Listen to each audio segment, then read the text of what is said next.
Hey guys, welcome to my channel. My name is erezpliscov and I'm a full-time artist, and today we're gonna paint this landscape painting. It's been in the works for the past year. I had a lot of other projects going on, but I finished it a couple of days ago. So what I want to discuss is mainly the process, but also the meaning behind this work. We've got a lot of things to cover. Let's get to work.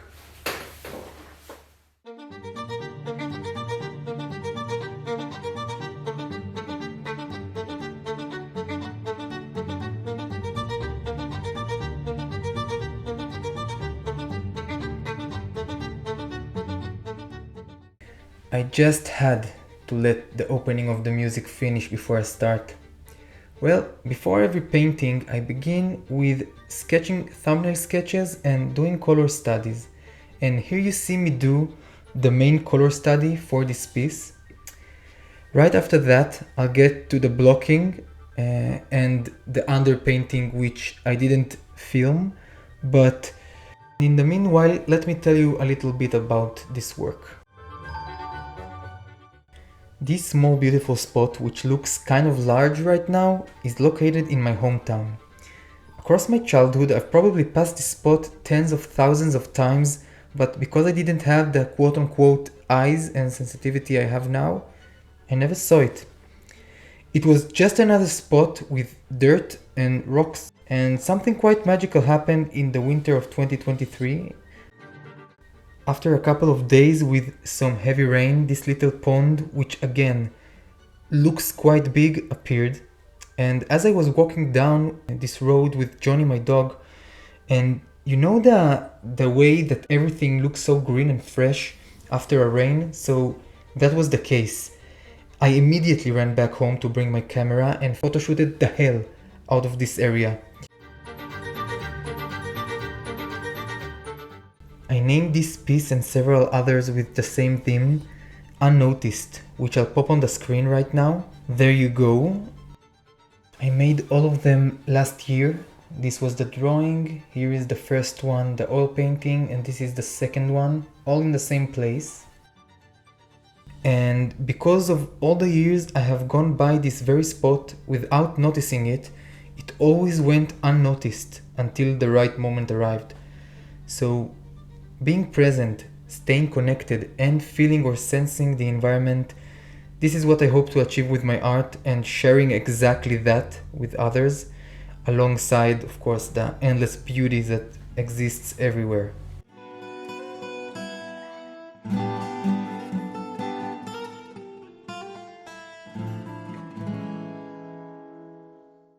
So now when I told you a little bit about this piece, I can dive into the process and what I'm doing.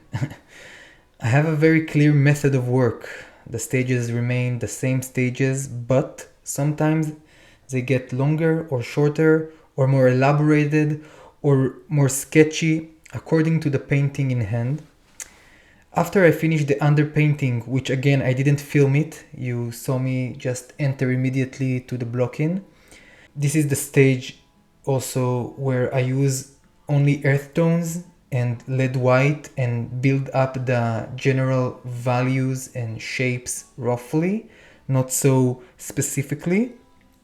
And after that, I'm coming with the colors, transparent layers, and really slowly building up all the painting, all the elements together.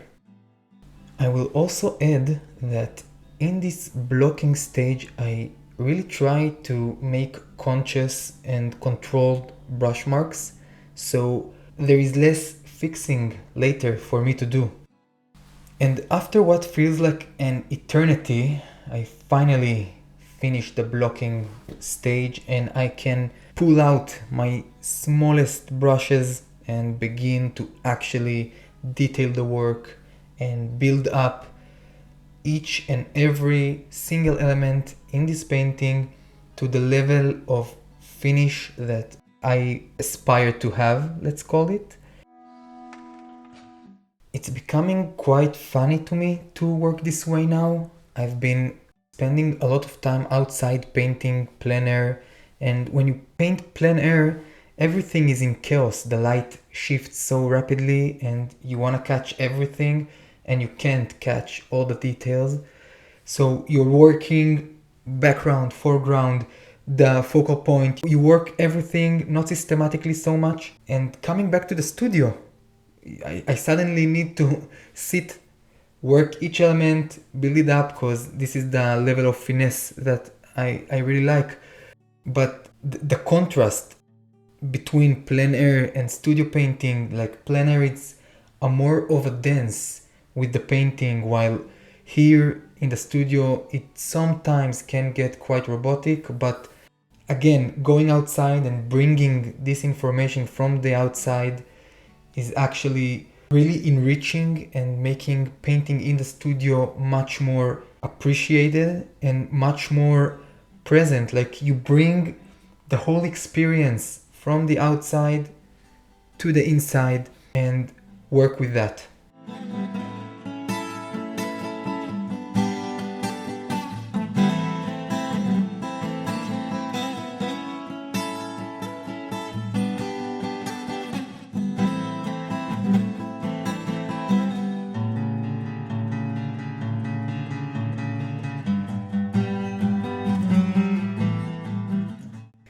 The main focal areas of this painting are the rock, and down at the bottom of the painting, the waters, there's a reflection of the sun there, which I really wanted to illuminate everything around it.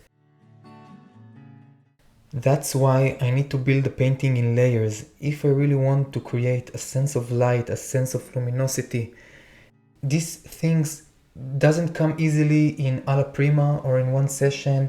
You really need to orchestrate the whole painting together, building the darks, building the overall values, and slowly, layer by layer, it gets more glowy until it's just about right.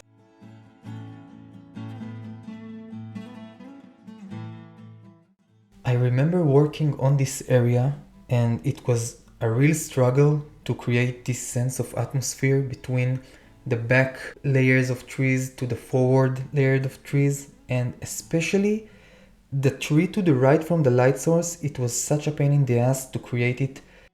I wanted it to fade but not completely fade to the background, like being something in the middle between the forward trees and the back trees, and it took me several times of trying until I actually managed to nail it. And also, the tree that I'm working on right now, it won't look like that in the end. I reworked it 3 or 4 times after that. It didn't feel quite right to me. The shapes, the overall structure of the canopies, of the leaves, I really wanted to create something different within it. And what I really liked about it, it was that I kind of imagined how I want it to be, and I painted from imagination, sort of, not really following the reference, because the reference was something else completely. So I'm actually really proud of myself that I was able to, in this size of painting, to create a realistic looking, specifically this type of tree, and most of it was what I envisioned in my mind. So the connection between my mind and the brush and the paint application and the paint mixing was really strengthened.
A week and a half ago I began the rocks and all the foreground, and now I've been looking at it yesterday and I was taking notes.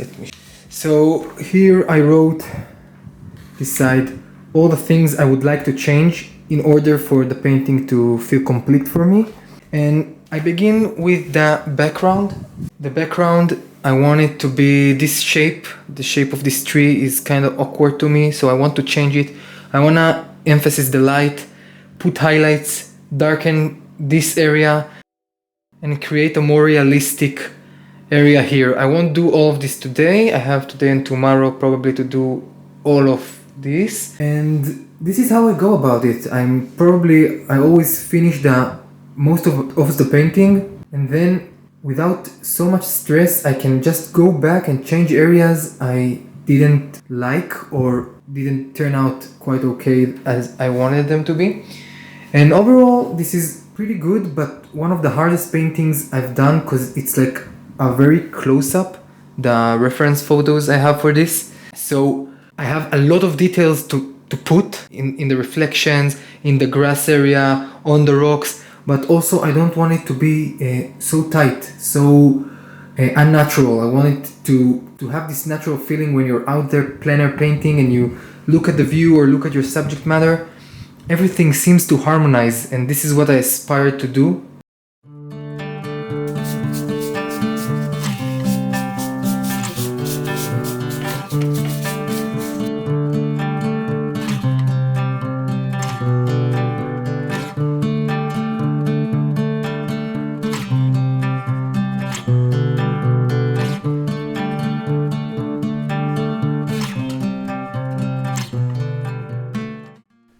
I'm entering the last phase now.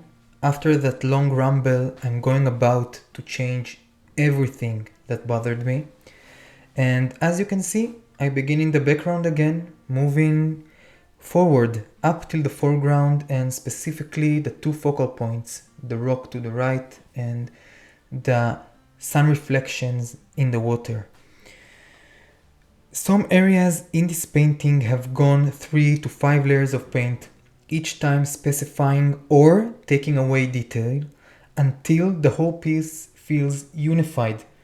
This is very slow, deliberate, highly thought work. I'm not rushing here anything. It's like fine-tuning, you can call it. And I think I will let the rest of the video play out now. Please wait until the end so you can see the final high-resolution photos of the painting and the close-ups. If you followed along till here, I highly appreciate you. And if you didn't follow along till here, I highly appreciate you also. Thank you both.